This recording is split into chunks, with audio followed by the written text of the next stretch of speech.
bonsoir. Je suis ravi de vous retrouver pour une nouvelle histoire. Avant de commencer, un grand merci à vous d'être là et de prendre le temps d'écouter mes récits. Si ma voix vous aide à vous endormir, pensez à vous abonner et à liker la vidéo. C'est un petit geste qui soutient mon travail et m'encourage à vous offrir encore plus d'histoires. Ce soir, avez-vous déjà imaginé ce que l'on découvre lorsque l'on apprend à écouter vraiment la nature, à marcher lentement dans la brume et à goûter la solitude apaisante d'une île mystérieuse? Installez-vous confortablement et laissez cette histoire vous emmener à la rencontre de la patience, de la découverte et d'un secret de la 6e sauvage nimbée de poésie. Bonne écoute et douce nuit.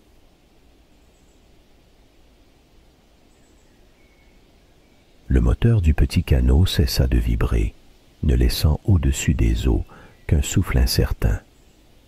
Henri Lemaître coupa le contact et laissa le silence envahir l'espace, accentué par la brume indistincte qui nappait le rivage de l'île des Limonis.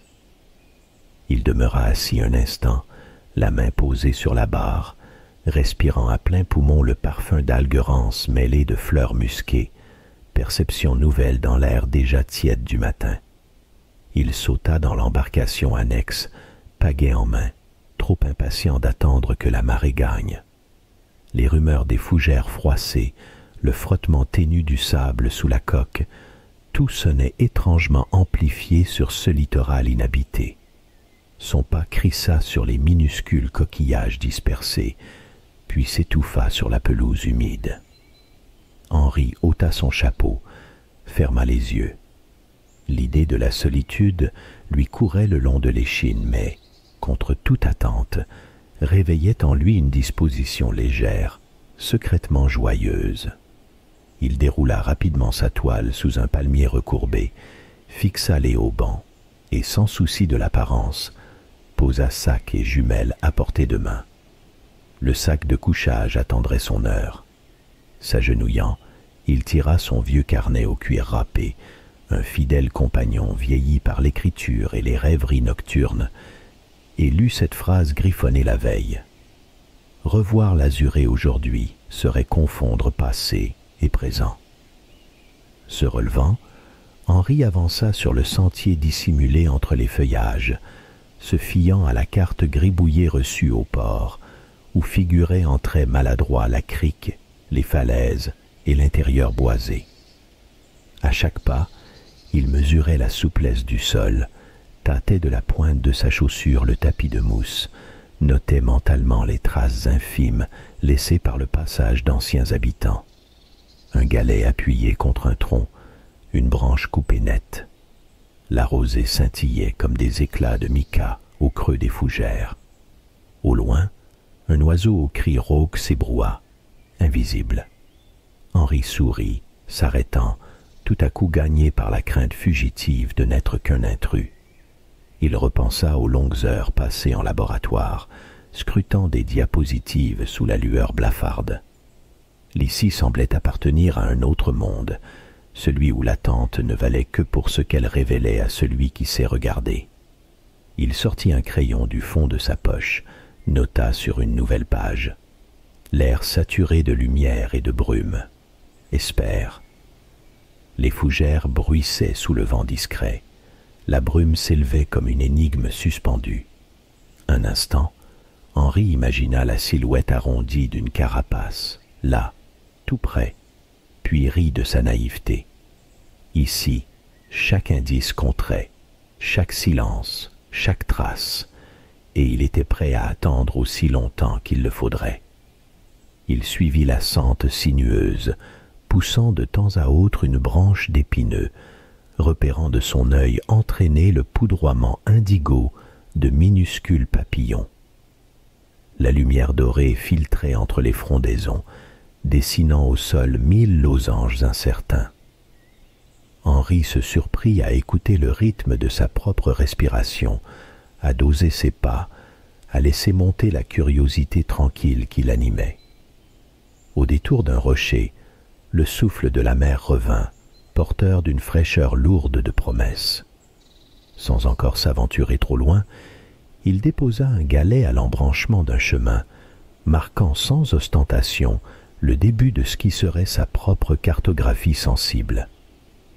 Il remonta d'un pas lent vers le camp, ses doigts caressant la couverture du carnet. Dans l'attente discrète d'un signe, d'un froissement particulier, il savait que la journée ne faisait que commencer. À chaque lever du jour, Henri guettait la subtile bascule du ciel, quand la brume s'effritait à la pointe des rochers. Il quittait la tiédeur incertaine de son sac, s'étirait dans l'air frais, puis marchait, lentement, longtemps, le long de la plage encore vierge de tout pas humain. C'était une marche attentive, presque cérémonielle. Il repérait la moindre irrégularité sur les dunes, s'accroupissait devant des traces qu'un œil distrait aurait ignorées. Parfois, la pluie de la nuit avait tout effacé sur son passage. Parfois, il découvrait une empreinte fragile, ovale, creusée à peine plus qu'un souffle d'oiseau. Il sans cesse se penchait sur les détails, une carapace minuscule, brisée trop nette pour être due seulement au hasard, un collier de coquillages ouverts, nacre grattée, posé sur un galet noir. Souvent, il levait la tête, captivé par une ombre mouvante qui filait d'un buisson à l'autre, silhouette plus pressentie que vue. L'île lui parlait par allusion. Feuilles froissées, bruissement d'herbes sèches, éclat fugace d'une aile. Ses repas devenaient spartiates, improvisés à l'ombre d'un palmier ou sur la pointe d'un rocher arrondi où la mer venait déposer des filaments d'algues fraîches. Il faisait tremper une poignée de biscuits secs dans du thé tiède, mordait dans une figue mûrie, à même la branche. Parfois, il s'arrêtait de mâcher, pris par la saveur perçante du sel, où se confondaient toutes les fatigues du voyage et la promesse d'un monde sans artifice. À la tombée du jour, il scrutait la lisière entre sable et fourré, prenant soin d'avancer sans bruit, le corps tendu vers l'éventualité d'une rencontre. Parfois, il s'arrêtait si longtemps que seuls ses poumons brisaient le silence. Il apprenait à attendre, à devenir transparent, jusqu'à ce que les oiseaux reprennent leurs chants inconnus.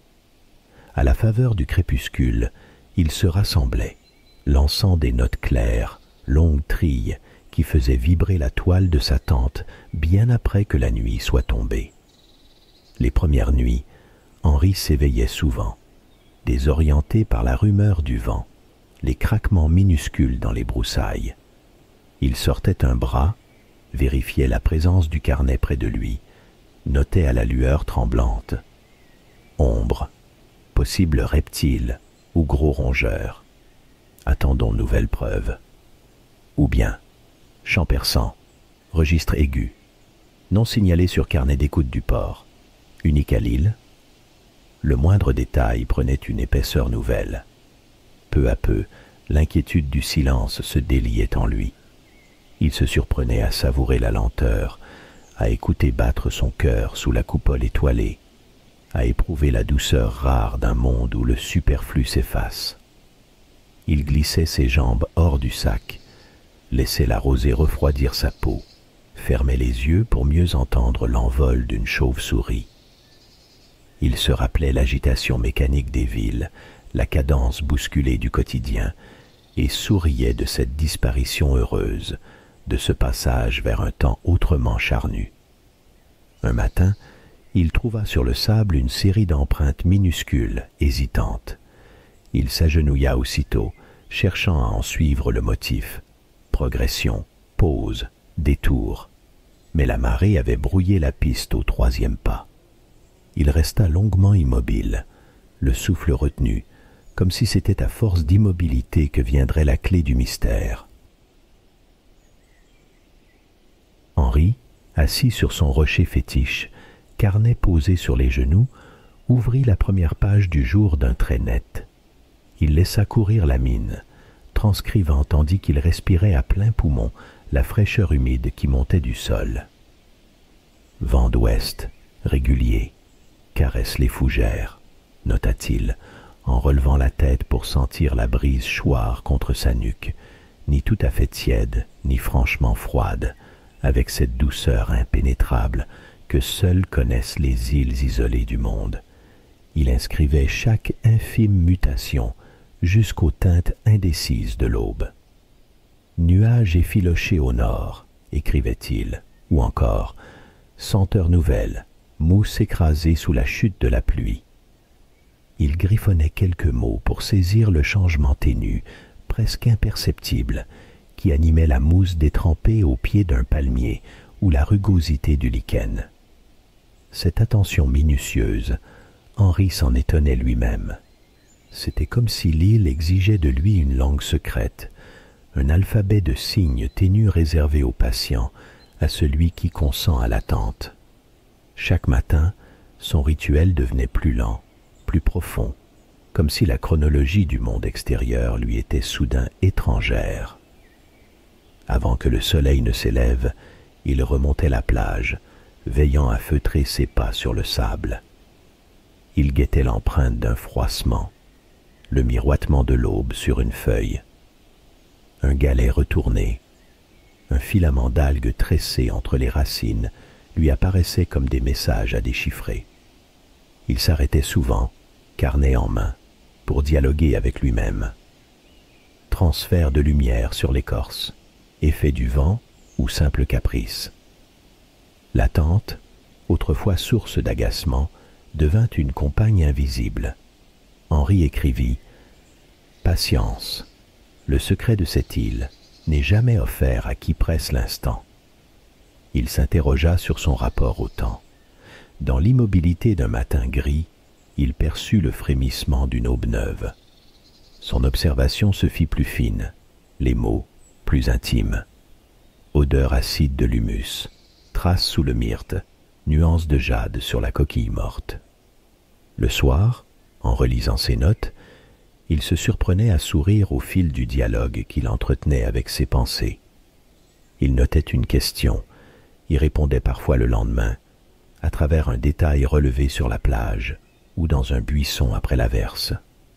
Cette conversation entre lui-même et le monde façonnait peu à peu son regard, le rendant plus réceptif à ce que l'île murmurait en filigrane dans le vent ou l'éclat fugitif d'un oiseau rare.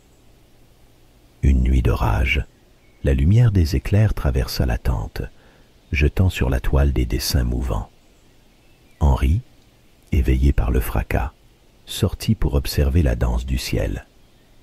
Il décrivit dans son carnet, à la lueur d'une lampe discrète, la façon dont les branches piquetaient la nuit de leurs ombres nettes, comment la pluie semblait coudre l'air à la terre, comment le vent, redevenu maître, redistribuait la sixième.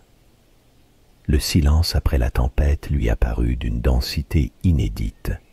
Henri écrivit alors « Se laisser gagner par la lenteur revient à s'ouvrir au secret même de l'île. » Le matin s'étira, ouaté, paisible, avec ce soupçon de promesse que seul un œil patient distingue. Henri marchait, chaussures humides, longeant un vieux tronc penché. Cette fois, il s'arrêta net.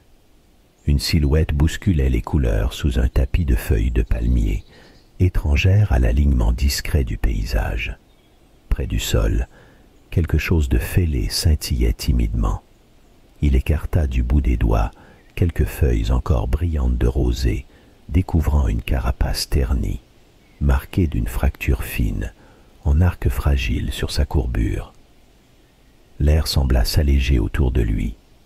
Le cœur soudain plus empressé, il se contenta pourtant de s'accroupir, prenant le temps de respecter ce qui baignait ce moment. Son souffle devint lent, ses gestes amortis. Il demeura là, immobile, la carapace entre ombre et lumière, les oreilles attentives aux pulsations matinales. Il sortit son carnet, griffonna d'abord des mots maladroits, presque fébriles, pour garder trace de son émoi. Fêlure, paraissante ligne fine, absence de chair, indice d'abandon ou de mue. Il leva les yeux. crut percevoir la manière dont la poussière dansait à la lumière filtrée, comme si chaque particule était complice du mystère. Les heures passèrent, étirées, vastes, sans exigence. Rien n'interrompit cette attente douce, où il guettait un souffle, le retour d'un animal, le frôlement d'une patte dans la litière délicate. Par instants, Henri croyait entendre une hésitation, mais ce n'était que le flottement du vent ou le déclic d'une brindille. Malgré l'impatience initiale, l'essentiel résidait dans l'observation plus que dans la découverte. Il gribouilla de nouveaux croquis, multipliant les angles, caressant du regard la fêlure, déchiffrant chaque nuance. Il nota la manière dont la lumière soulignait la fracture, la sensation que la carapace gardait une mémoire ancienne, impénétrable et pourtant poreuse. Trace du passage? Ou vestige laissé à dessein? Il se surprit à parler tout bas, posant la question à la mousse. Au fil des jours, Henri renouvela sa vigie. Il revenait, toujours à pas feutrés, trouvant chaque fois la carapace à sa place, offrant son énigme. Parfois, il s'asseyait au sol et laissait reposer sa main sur le carnet fermé. Il écoutait, inlassable, les murmures de l'île, le crissement d'un insecte, le soupir de la pluie lointaine, la chute sèche d'une graine contre la coque fissurée. Il en fit un rituel involontaire, tissant cette attente dans la trame de ses journées. Un matin, alors qu'il vérifiait la fraîcheur de la rosée, il remarqua un changement. Une empreinte douce, à peine marquée, filant entre deux racines. Il se retint de sourire. Rien d'assuré, mais la possibilité d'une visite. Peut-être n'ai-je surpris qu'une trace du passé, pensa-t-il à voix basse.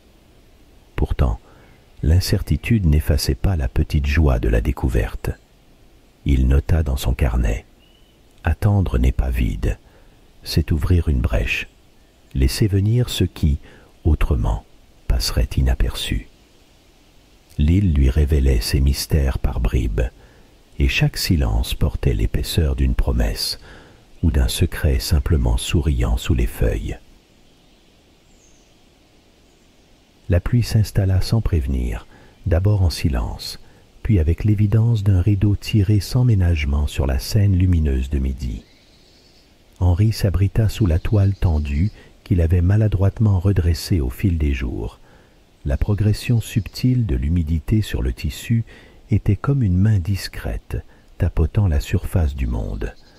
Chacune de ces gouttes possédait sa propre cadence, un battement distinct, certaines timides, d'autres plus affirmées, toutes orchestrant une musique ondoyante qui par instants soulevait en lui une tendresse inattendue.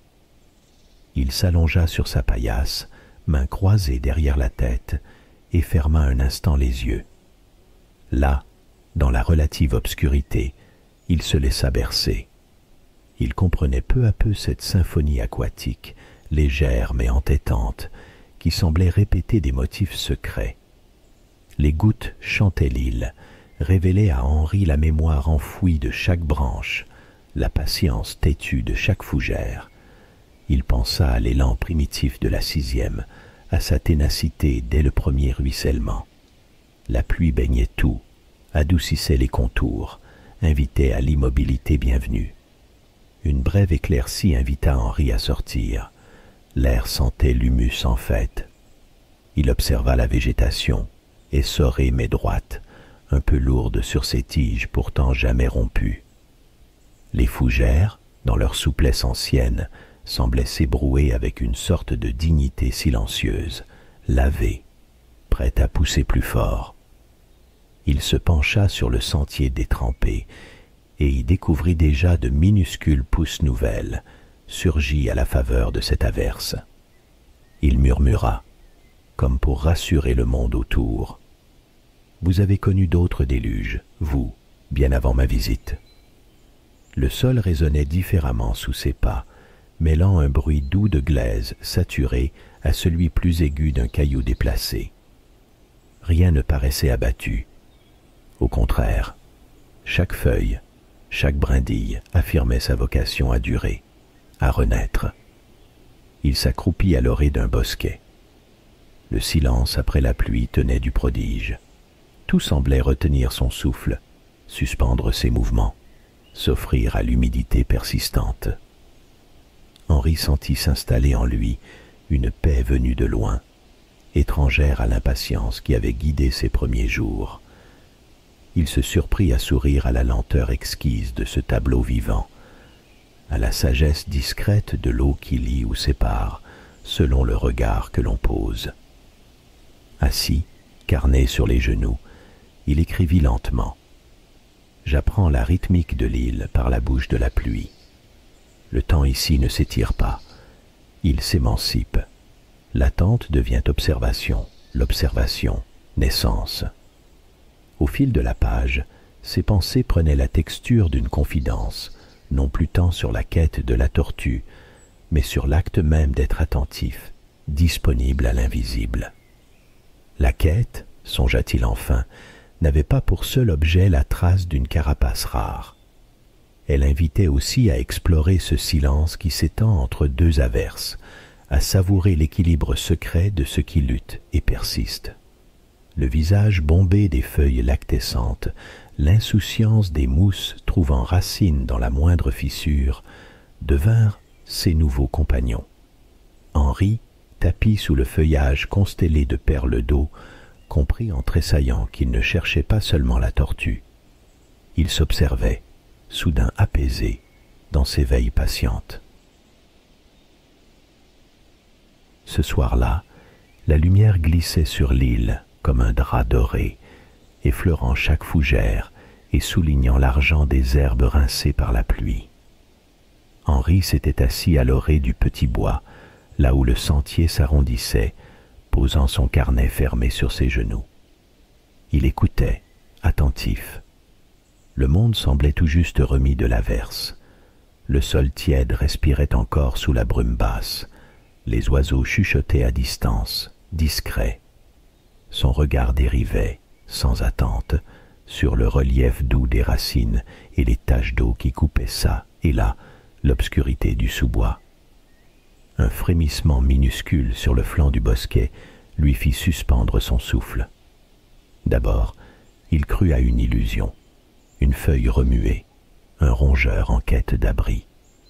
Mais la lisière, à peine altérée, vibrait d'un mouvement plus ample, lent et délibéré.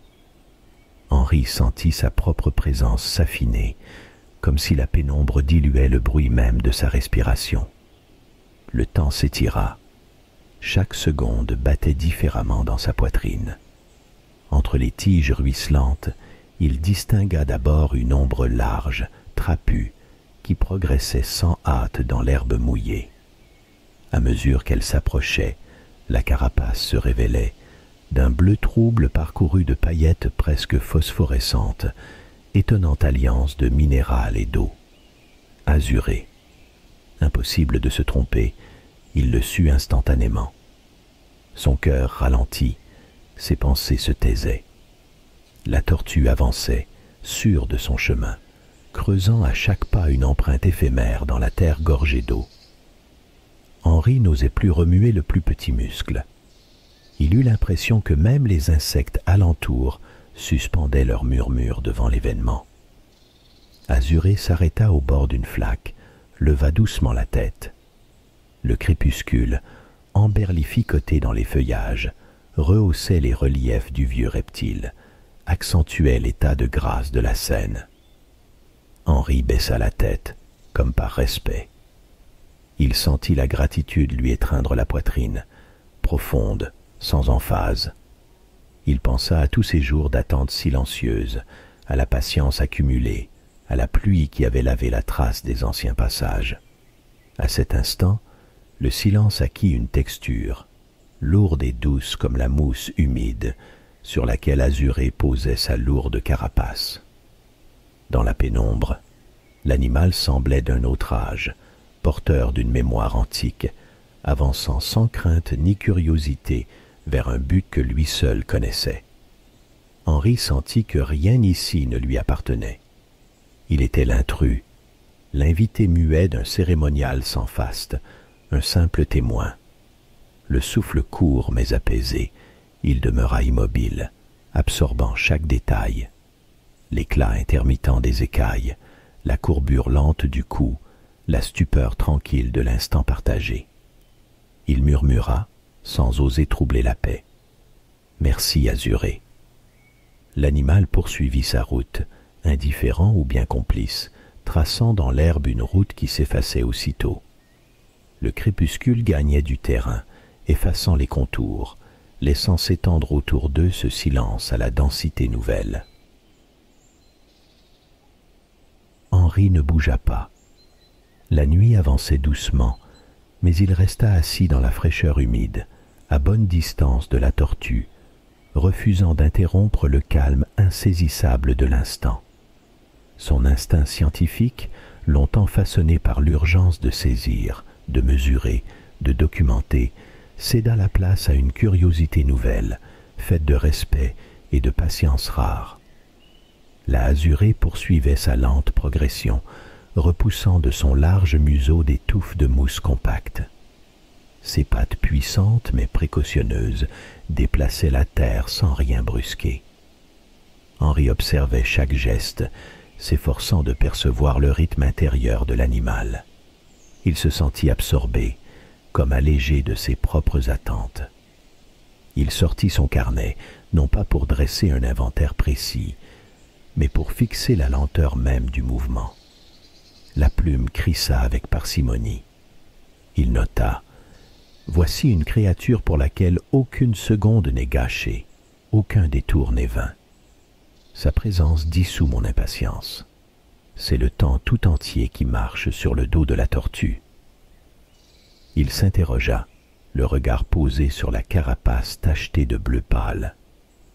Quand avait-il pour la dernière fois laissé quelque chose se dérouler, sans chercher à le maîtriser, à le devancer?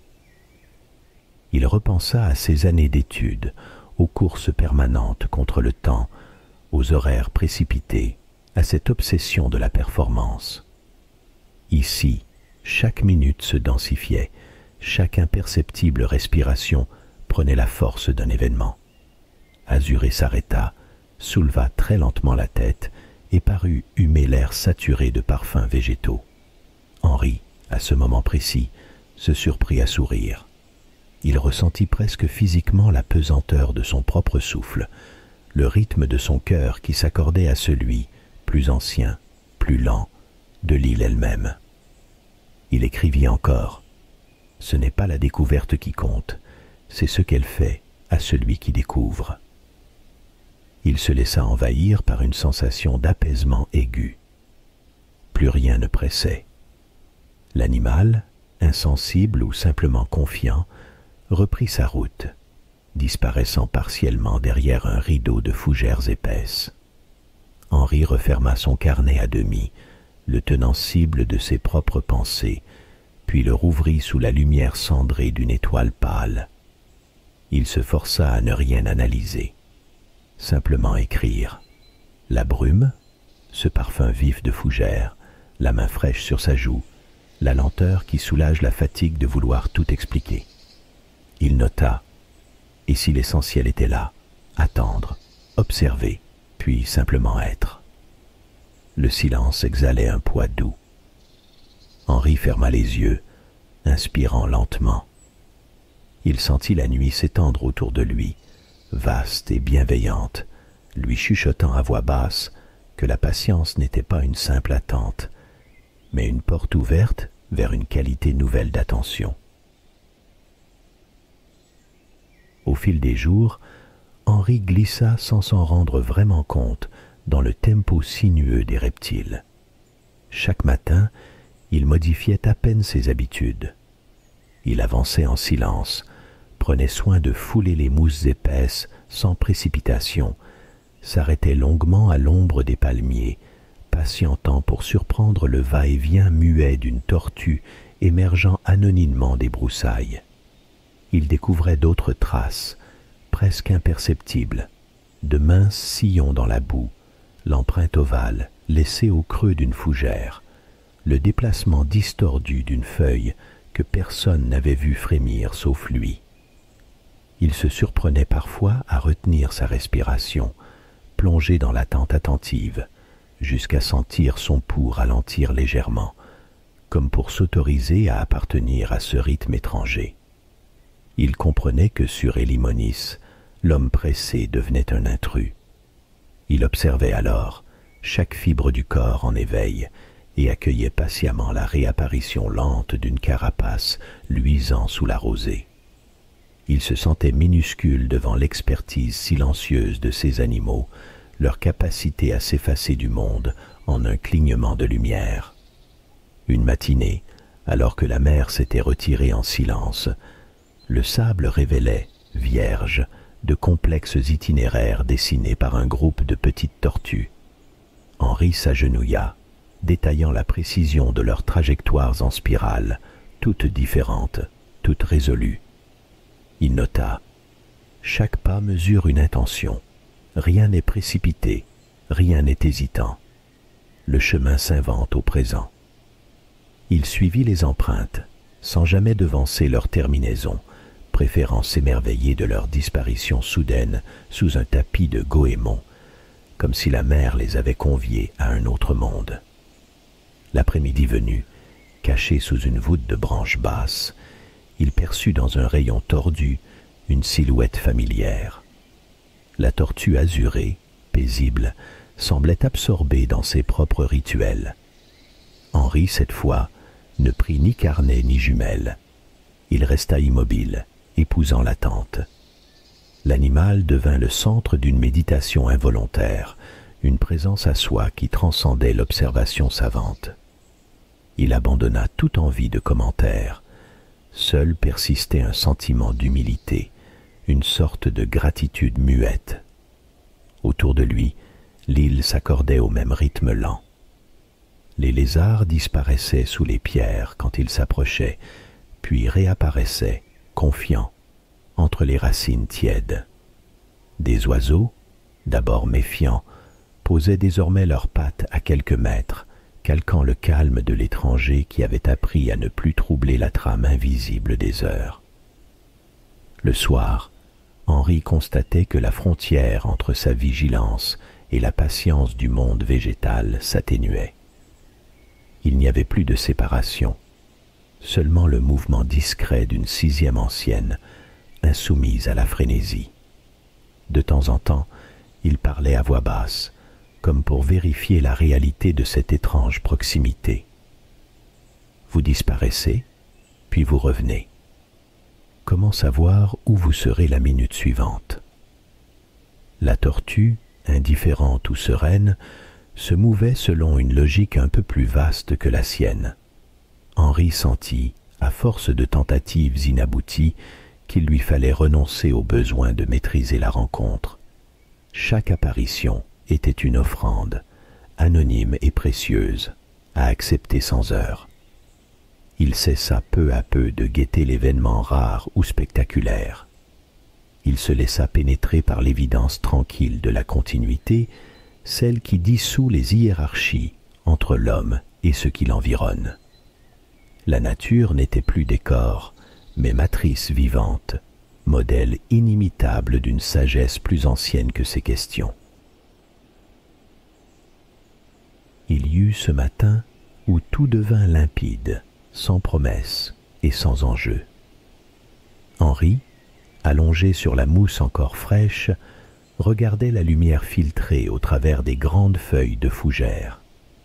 Il n'attendait plus rien de précis, ni le surgissement de l'azuré, ni la trouvaille d'une preuve décisive pour sa discipline. Ce détachement paisible marquait un basculement. Quelque chose en lui s'était allégé. Son carnet ouvert sur les genoux, il traçait des mots sans ambition d'exactitude. Il s'interrogea longuement sur ce qui se révélait, non plus autour de lui, mais à l'intérieur. La nature n'impose rien, elle suggère, nota-t-il, puis resta longtemps, le crayon immobile. Les phrases s'étiraient, lentes et précises, presque à contresens du monde d'avant. Il découvrait la beauté d'un verbe simple, la douceur d'une observation sans verdict, la tendresse d'un détail dénué de fonction. Midi s'écoula sans qu'il songe à boire ni à manger. La faim même semblait s'être repliée, rendue discrète par cette manière d'être là. Henri replia doucement une page de son carnet, puis ramassa quelques cailloux lisses. Il sentit une inhabituelle gratitude envers la succession des gestes modestes. Il pensa à la complexité ordinaire de la sixième, mais avec une distance douce, comme si la nécessité d'expliquer avait disparu. Il lui vint l'idée étrange que sa mission scientifique, tout aussi noble, n'était qu'un décor mobile. L'objet véritable, c'était ce bouleversement sourd, cette bascule progressive qui l'obligeait à voir ce que jusque-là il n'avait jamais vraiment regardé. La lenteur comme une forme aiguë d'intelligence, la simplicité comme une conquête secrète. La brise tourna, portant jusqu'à lui une odeur d'algues. Henri observa longtemps l'oscillation paisible d'une branche tordue sous le vent. Il aurait aimé, peut-être, raconter ce moment à quelqu'un. Mais rien en lui ne pressait. Il écrivit au fil d'une page. On n'a pas besoin de se précipiter. On est déjà arrivé là où l'on devait aller. Dans l'après-midi, il croisa une jeune tortue, creusant obstinément dans le sable. Henri s'accroupit non pour relever une mesure, mais pour la contempler, tout simplement. Il mesura combien cette patience minérale, ce refus d'exploit, lui enseignait un secret vital, celui de n'attendre que ce qui daigne se présenter. De sa voix basse, il murmura « Ce que l'on cherche se montre sans bruit. C'est nous qui devons apprendre à nous taire. » Il la regarda s'éloigner, minuscule fragment de lenteur sur l'immense décor de l'île. Une joie calme, vaste et claire, envahit alors son être. De retour sous la toile de sa tente, Henri relut ses notes, rayant parfois une ligne, ajoutant un mot. Sa graphie devint plus espacée, ses phrases moins pressées. Il offrit à ces mots la même indulgence qu'au pas des tortues. Une paix douce et neuve s'installa, dénouant peu à peu l'urgence ancienne, au bénéfice d'un silence intérieur qu'il n'avait jamais approché. Le lendemain, Henri se réveilla plus tôt que d'habitude, porté par un calme rare. Dehors, la brume, moins dense, laissait filtrer un soleil orangé qui ourlait chaque feuille de nacre. Au lieu de s'emparer de ses jumelles, il attrapa simplement son carnet et, sans réfléchir, descendit vers la petite crique familière. Le silence y était particulier, presque vibrant. Il s'assit contre un rocher tiède, les genoux repliés, carnet sur les cuisses. Il se surprit à ne pas chercher la tortue, ni le frémissement d'une trace. Son regard trouvait une ampleur dans l'horizon, une simplicité immense dans le jeu des ombres sur le sable. L'essentiel de sa mission semblait lointain, détaché de toute nécessité de succès. Henri sentit sa respiration devenir profonde, régulière, comme s'il se synchronisait avec la lenteur antique du lieu lui-même. L'écriture devint une forme de contemplation. Il traça. J'ai cru venir pour une disparition, mais j'ai surtout appris à apparaître, moi aussi, autrement. Les mots coulaient, épurés, plus d'inventaire, plus de liste, juste la description patiente de la lumière sur l'eau, l'inclinaison d'un coquillage, la persistante odeur d'algues chaudes. La notion même de recherche avait changé d'échelle, s'inventant dans la lenteur, dans la répétition du présent. Il se souvint de ses premiers pas scientifiques, cette envie de saisir, de nommer, de rapporter. Aujourd'hui, Henri ressentait la soustraction comme un luxe, laisser passer ce qui ne lui appartenait pas, ne garder que l'essentiel. Apprendre à attendre, à ne pas remplir, à vivre sans donner de leçons, griffonna-t-il d'une écriture aérienne. La phrase semblait évidente, sans enjeu, comme un galet poli par l'eau. Vers midi, il croisa l'azuré une ultime fois. La tortue avançait sans hâte, ignorant la présence humaine, absorbée par sa trajectoire mystérieuse vers la mangrove. Henri resta debout, silencieux. Il lui sembla que l'animal portait en lui toutes les nuits de l'île, toute la connaissance du ressac, tout le refus de l'urgence. Il ne tenta ni de l'approcher, ni de la retenir. Sur le chemin du retour, chaque pas était délié, conscient, dénué de programme.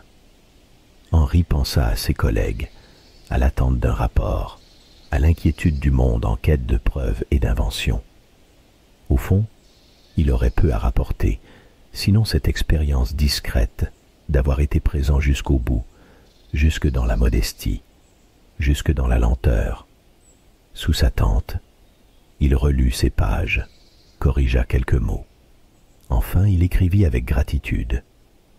Ici, j'ai appris à aller aussi lentement que les tortues, à laisser venir le réel, à ne rien forcer.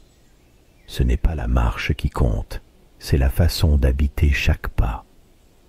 Il plia son carnet, fit glisser sa main sur la couverture usée et ferma les yeux un instant, le cœur paisible. À son départ, l'île s'endormait derrière lui. Henri emportait une paix à la mesure du silence des tortues et, pour la première fois depuis longtemps, il savait que cette paix serait durable. J'espère que cette histoire vous a plu. Si c'est le cas, n'hésitez pas à vous abonner et à liker la vidéo. Sur ces mots, je vous souhaite une bonne nuit et de merveilleux songes.